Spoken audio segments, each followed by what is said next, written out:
के भवन पहुंची और हुआ क्या, दक्ष त्रास काहू न सन्मानी, कोई उनसे पूछा भी नहीं कि तुम कैसी हो, आई हो, सम्मान मिला ही नहीं। सादर भले ही मिली एक माता, माँ तो माँ है कैसी भी हो, कुछ भी हो घर पे, पिता कितना भी रुष्ट हो पर माँ का हृदय कैसे माने। प्रेम से सिर्फ कौन मिला, मैया मिली, कौन, मैया प्रसूति। भगिनी मिली बहुरी मुस्काता, बहने कैसे मिली, अरे अरे आ गई तुम सती, चलो अच्छा हुआ आ गई, पिताजी को तो जानते ही हो, निमंत्रण नहीं भेजे तो कोई बात नहीं, तुम तो आ गई, क्यों कोई नहीं, निमंत्रण को क्या हम देखता है, उपहास की। और दक्ष जब देखे सती जी को तो उनको और क्रोध आया, सती को देख करके भोले बाबा की जब याद आई। अब सती जी किसी की न सुनी न कुछ देखी, सीधा यज्ञशाला में पहुंची। और यज्ञशाला में पहुंची तो क्या हुआ, कतहु न दीख शंभु कर भागा। सबसे बड़ा अपमान जाति अपमान है भैया। और जब सती मैया अपने पति देव का कहीं पर स्थान न देखी तो सती मैया इतना क्रोध की और सभी सभासदों से कहने लगी, सुनहु सभासद सकल मुनिंदा, कही सुनी जिन शंकर निंदा, सो फलु तुरंत लहब सब काहू, भली भांति पछताव पिताहू। पिताजी तो मेरे पछताएंगे, लेकिन जो भी शंकर जी की अनुपस्थिति में उनकी निंदा किया है वो लोग भी जो है पछताएंगे बहुत ज्यादा।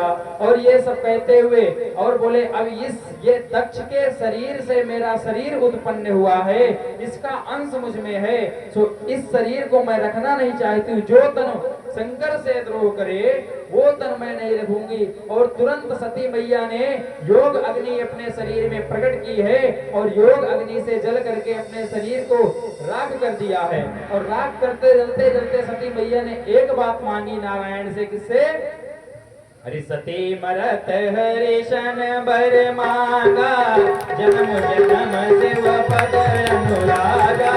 सती मरत हरिशन बर मांगा, जन्म जन्म शिव पद अनुरागा।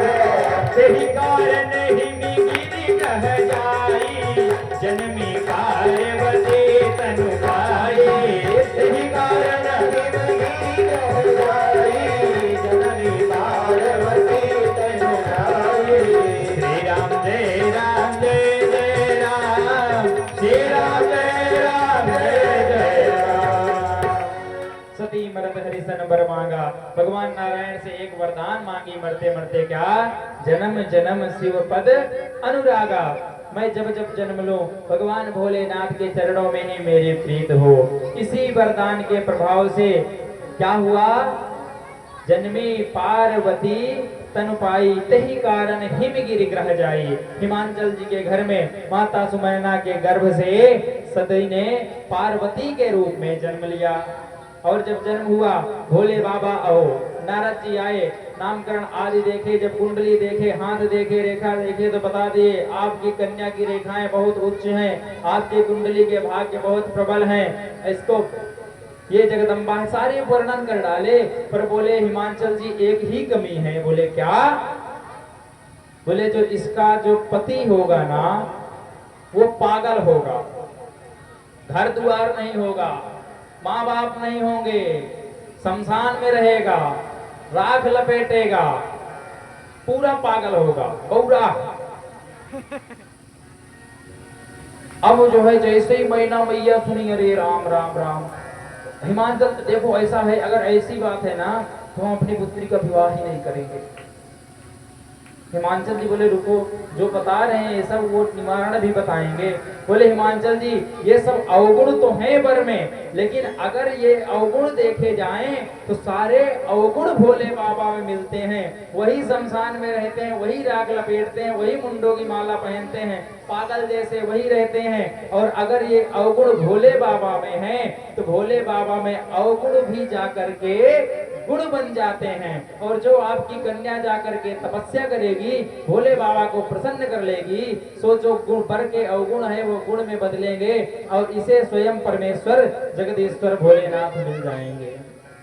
अपना गुरु मान ली नारद जी को मैया पार्वती, और पिता माता को समझाएं कि मैं बन जाऊंगी, तपस्या करूंगी। तपस्या करने के लिए चली गई हैं वन में, तपस्या की है। और तपस्या से इधर ना, जब जो है इधर दक्ष जी के यहाँ सती मैया शरीर को त्यागी, तब जो नंदी आदि गण आए थे वो यज्ञ में उत्पात आरंभ किए। अब जैसे उत्पात आरंभ किए तो भृगु ऋषि थे वहां, वो कुछ जो है गण उत्पन्न किए, वो मार के भगा दिए नंदी लोगों को। अब दौड़ते दौड़ते नंदी लोग गए बाबा भोलेनाथ से, बताए बाबा हमको मार के भगा दिया गया, मैया जल करके राख हो गई हैं। भोलेनाथ को आया क्रोध और जटा उखाड़े, कैलाश में पटके उस जटा से वीरभद्र प्रकट हुए। वीरभद्र से बोले जाओ दक्ष का वध कर दो और यज्ञ विध्वंस कर दो। ठीक है, वीरभद्र गए और जाकर के गणों को साथ में लेकर के गए, जो जो मार के भगाए गए थे उनसे पूछते जाते हैं, जो जैसे करता है वैसे करते जाते हैं। यज्ञ कुंड में पानी डाल दिए। भृगु ऋषि बोले, तो भृगु क्या कर रहे थे? बोले भृगु ऋषि गण उत्पन्न कर रहे थे, जब वो हमको मार रहे थे तो भृगु दाढ़ी में हाथ फेर रहे थे, तो बोले भृगु की दाढ़ी उखाड़ दो। वीरभद्र की भृगु बाबा की दाढ़ी उखाड़ लिए। और क्या हो रहा था? बोले जब भगवान हम मार खा रहे थे तो पूखा नाम के जो ऋषि है दांत दिखा के हंस रहे थे, बोले पुखवा का दांत तोड़ दो। पूखा का दांत तोड़ दिया गया। उसके बाद दक्ष को बोले दक्ष का तो वध करना है। वीरभद्र जी दक्ष को पकड़ करके लाए और तलवार निकाल करके सीधा वध किए, तो जो उनकी खोपड़ी थी यज्ञ कुंड में जाकर के गिरी और जल करके स्वाहा हो गई। इधर वीरभद्र जी वापस कैलाश पहुंच गए। अब जब यज्ञ अधूरा रह गया, सारे ऋषि लोग स्तुति किए, देवताएं आए, सब लोग स्तुति किए। उसके बाद भगवान भोलेनाथ भी आए वहां पर। जब स्तुति की गई, भोलेनाथ प्रसन्न हुए, और जब प्रसन्न हुए तो बोले पूर्ण आहुति होना चाहिए, क्योंकि कोई यज्ञ भी अधूरा नहीं छोड़ना चाहिए। यज्ञ अगर संपन्न नहीं होगा तो उसके फल बहुत विनाशकारी होंगे। तो यज्ञ पूर्ण करने के लिए भोले बाबा को प्रसन्न किया गया, और भोले बाबा बोले अब पहले यजमान हो तब तो यज्ञ पूरा होगा, पूर्ण आहुति कौन देगा? बोले यजमान कहाँ है? बोले उसका तो सर कट गया, मर गया। अब मर गया, गया कहाँ? सर जोड़ दे लाओ। बोले सर रहा ही नहीं महाराज, हुआ क्या? बोले यज्ञ कुंड में गिरा, स्वाहा हो गया। अब क्या करें? बोले जाइए जो पहले मिले उसी का सर ले आइए। सामने गए, एक बकरा मिल गया, बकरे का सर काट करके ले आए, और ले करके भगवान भोलेनाथ जो है दक्ष के को धड़ में लगा करके बकरे का सर, और उनको आशीर्वाद दिए। वो दक्ष उठ करके बैठ गए और दक्ष भगवान की स्तुति की। तो बकरे के मुख स्तुति कैसे हो? बकरे के मुख से स्तुति श्लोक कैसे निकलेंगे? तो बकरा तो एक ही चीज करता है। अब जो स्तुति की है तो स्तुति ऐसे ही हुई भोले बाबा की। आप लोग भोले बाबा के मंदिर में जाओ और भोले बाबा के सामने जो है ताली बजा के 3 बार ऐसे कर दो तो भोले बाबा प्रसन्न हो जाते हैं। अब जैसे दक्ष ऐसे किए वैसे भोले बाबा को आ गई हंसी, और हंसी आ गई तो भोले बाबा प्रसन्न हो गए। तो आप लोग भी जाएं बाबा के मंदिर में तो ऐसे जरूर करें, तो बाबा को अपने ससुर की याद आ जाती है, ऐसे करते हैं तो वो प्रसन्न हो जाते हैं। फिर बोलो शंकर भगवान की। दक्ष का यज्ञ संपन्न हुआ। इधर जो है पार्वती मैया तपस्या की हिमाचल जी के यहाँ जन्म लेकर के, और भगवान शंकर समाधि में लगे थे। तारका नाम का असुर हुआ, उसे मारने के लिए जो वरदान लिया कि मैं शंकर जी के वीर से उत्पन्न पुत्र से ही मरूं, और वो जो है अब शंकर जी का ब्याह होगा तब तो वीर से उत्पन्न होगा पुत्र। देवी अग्नि में जल चुकी हैं। इधर जो है भगवान की प्रेरणा से शंकर जी को भगवान राम जी गए और समाधि में बताए कि मेरी आज्ञा का पालन करो और आप जाकर के पार्वती से विवाह करो। शंकर भगवान सप्तऋषियों को भेजे हैं पार्वती की प्रेम परीक्षा लेने के लिए। परीक्षा ली गई। ये कथा तो बहुत प्रिय है ये, पर टाइम नहीं है। परीक्षा वगैरह जो भगवान विष्णु का वर्णन किए हैं सप्तऋषि, इतनी बड़ी बड़ी बातें बताए हैं। इतने अच्छे वर से तुम्हारा ब्याह कराएंगे। कैसा वर है? बोले नवकंज लोचन कंज मुख कर कंज पद कंजारुणम। उसके हाथ भी कमल की पंखुड़ी के समान है, उसके नेत्र भी पंखुड़ी के समान है कमल के, उसके हाथ पैर मुख ओठ सब कुछ कमल जैसा है। ऐसे सुंदर वर से आपका ब्याह कराएंगे। देवी किस वो अवघड़दानी के चक्कर में पड़ी हो, तपस्या कर रही हो। माता कहती भगवान आप देर कर दिए, अगर आप पहले आते तो मैं आपके बताए हुए वर से ब्याह कर लेती। अब मेरे गुरु जी जो वर बताए हैं मैं उसी से ब्याह करूंगी, भोलेनाथ से ही विवाह होगा मेरा। जाकर के शंकर जी से सप्तऋषि बताए हैं कि प्रेम पक्का है सरकार, आप बारात की तैयारी करो। अब इधर जो है बारात की तैयारी हुई है। कथा तो बहुत बड़ी थी पर हम जो है संक्षिप्त कर दिए, समय हो गया है। आप लोग ये मत सोचिएगा कि महाराज जो है भूल भाल के निकल गए, भूले नहीं है, पर वो समय के हिसाब से हम कुछ चीजें छोड़ दिए, काम दहन छोड़ दिए, काम शंकर भगवान को आकर के जगाता है तो घुसना नहीं है उनमें सब में, और भगवान की बारात करेंगे, आरती करेंगे, घर चलेंगे।